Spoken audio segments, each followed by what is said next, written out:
یہودیوں کے پاس سب سے بڑی طاقت ایول جینیس، نہایت ذہین قوم ہے.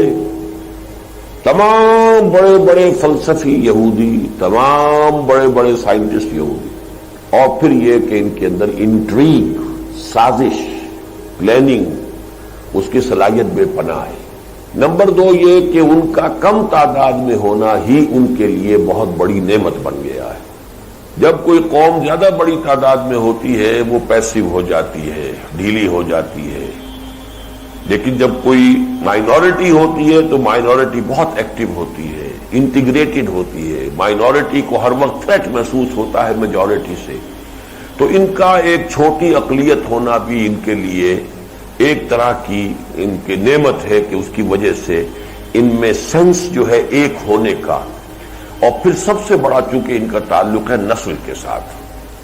مسلمان سینکڑوں نسلوں پر مشتمل ہے، یہ ایک ملٹی نیشنل امت ہے، وہ ایک نسل ہے، نسل چلی آ رہی. اگرچہ ان کے ہاں نسل کا تصور عورت سے ہے، ماں سے نسل چلتی ہے، باپ سے نہیں، لیکن یہ کہ بہرحال جو بھی ہے وہ نسل سے ہے ان کا معاملہ. یہ ساری چیزیں ہیں کہ جس کی بنا پر ان کے اندر بہت بڑی قوت ہے ری جنریشن کی. ایک دفعہ تقریباً ختم ہو جاتے ہیں پھر جاگ جاتے ہیں، پھر ختم ہو جاتے ہیں پھر جاگ جاتے ہیں. جس قوم میں کوئی اسٹرانگ نیشنلزم ہو اس کے اندر یہ قوت ہوتی ہے.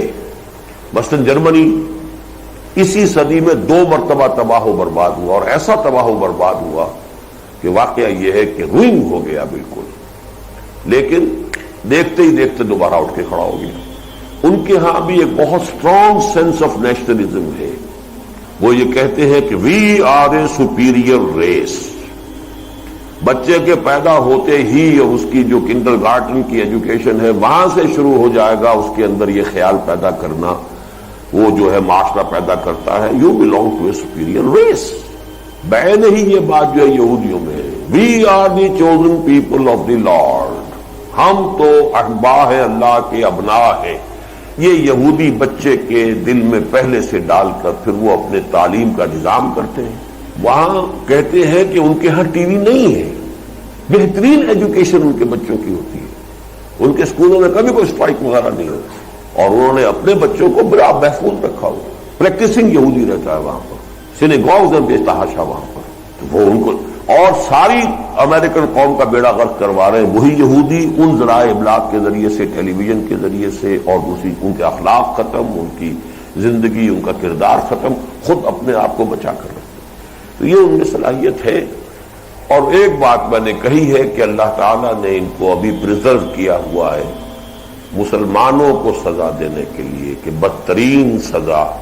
میں مثال دے چکا ہوں، آپ نے پڑھ لی ہوگی اس کتاب کے اندر، کہ مولانا اصلاحی صاحب فرمایا کرتے ہیں کہ فرماتے تھے، اب تو بیچارے اس حال میں ہے کہ وہ کوئی بات چیت کر ہی نہیں سکتے، کہ یو پی کے اس علاقے میں جس سے ان کا تعلق ہے، اگر کسی شخص کو، راجپوت ہے وہ، راجپوتوں میں سے کسی کو اگر بہت سخت سزا دینی ہوتی تھی، کسی نے کوئی بڑی کمینی حرکت کی ہے، تو چمار کو، گاؤں کے چمار کو بلا کر اس سے جوتی لگواتے تھے اس کے سر پر، کہ ایک تو جوتیاں پڑ رہی ہے، لیکن جوتی بھی راجپوت کے سر پر راجپوت کی پڑے تو چلو جوتی ہی ہے نا، راجپوت کی تو ہے، لیکن جب چمار کی جوتی پڑتی ہے تو اب اس میں انگریزی کا محاورہ بھی ہے to add insult to injury.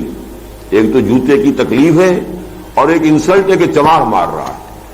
تو یہ جو روحانی اور دینی اعتبار سے چمار ہیں دنیا کے، مغضوب علیہم قوم، ملعون قوم، ان کے ہاتھوں مسلمانوں کی پٹائی، توہین، تذلیل، یہ آج ہو رہی ہے. اسی لیے ان کو پریزرو کیا گیا ہے. باقی ان کا آخری انجام بھی اب زیادہ دور نہیں ہے، جیسا کہ میں آپ کو ان سوالات کے ضمن میں بتا چکا ہوں جو پہلے ہوئے تھے.